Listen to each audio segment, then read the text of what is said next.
Kogilu cross Kerala ರಾಜಕೀಯಕ್ಕೆ ಈಗ ಮತ್ತೊಂದು ಟ್ವಿಸ್ಟ್ ಸಿಗ್ತಾ ಇದೆ. ನಮಗೆ ಕೇರಳಿಗರ ಅಗತ್ಯವಿಲ್ಲ ಅಂತ ಡಿಸಿಎಂ ಡಿಕೆಶಿ ಹೇಳಿದರು.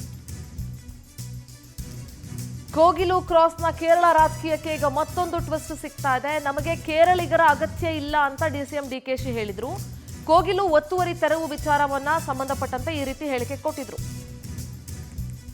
ಡಿಕೆ ಶಿವಕುಮಾರ್ ಹೇಳಿಕೆಗೆ ಬಿಜೆಪಿಗರು ವಾಗ್ದಾಳಿ ನಡೆಸಿದ್ದಾರೆ. ಕೇರಳಿಗರ ಬಗ್ಗೆ ಡಿಸಿಎಂ ಡಿಕೆಶಿ ಹೇಳಿಕೆ ಸ್ವೀಕಾರಾರ್ಹವಲ್ಲ. ಕಾಂಗ್ರೆಸ್ ನಾಯಕರಿಗೆ ಇಟಾಲಿಯನ್ ಬಾಂಗ್ಲನ್ನರ್ ಬೇಕು, ಕೈಗೆ ಕೇರಳಿಗರು ಬೇಡ ಅಂತ ಕಿಚ್ಚಾಕಿದ್ರು Shahzad Poonawalla.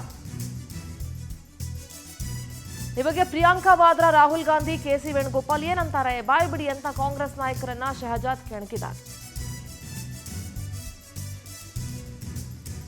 I don't think so DK Shivakumar ಆ ಅರ್ಥದಲ್ಲಿ ಹೇಳಿದ್ರು ಅಂತ. ಡಿಕೆ ಶಿವಕುಮಾರ್ ಹೇಳಿರೋದು ಕೇರಳ ಮುಖ್ಯಮಂತ್ರಿ ಬಂದು ನಮ್ಮ ರಾಜ್ಯದ ಆಡಳಿತದಲ್ಲಿ ಮೂಗು ತೂರಿಸೋ ಅವಶ್ಯಕತೆ ಇಲ್ಲ ಅಂತ ಹೇಳಿದ್ದಾರೆ ಹೊರತು ಕೇರಳಿಗರ ಅವಶ್ಯಕತೆ ಇಲ್ಲ ಅಂತ ಹೇಳಿದ್ದಾರೆ ಅಂತಂದ್ರೆ ಅದು ಆ ಕಂಟೆಕ್ಸ್ಟ್ ಅಲ್ಲೇ ಹೇಳಿರೋದು, ಆ ಇಂಟೆನ್ಷನ್ಸ್ ಅನ್ನೇ ಹೇಳಿರೋದು. ಈ ಮೊಸರು ಕಲ್ಲು ಹುಡುಕೋದು ಅಂತ ಮಾಡ್ತಾರಲ್ಲ ಬಿಜೆಪಿಗರು, ಎಲ್ಲಾದ್ರಲ್ಲೂ ಏನಾದ್ರೂ ಒಂದು ಮಾಡ್ಬೇಕು.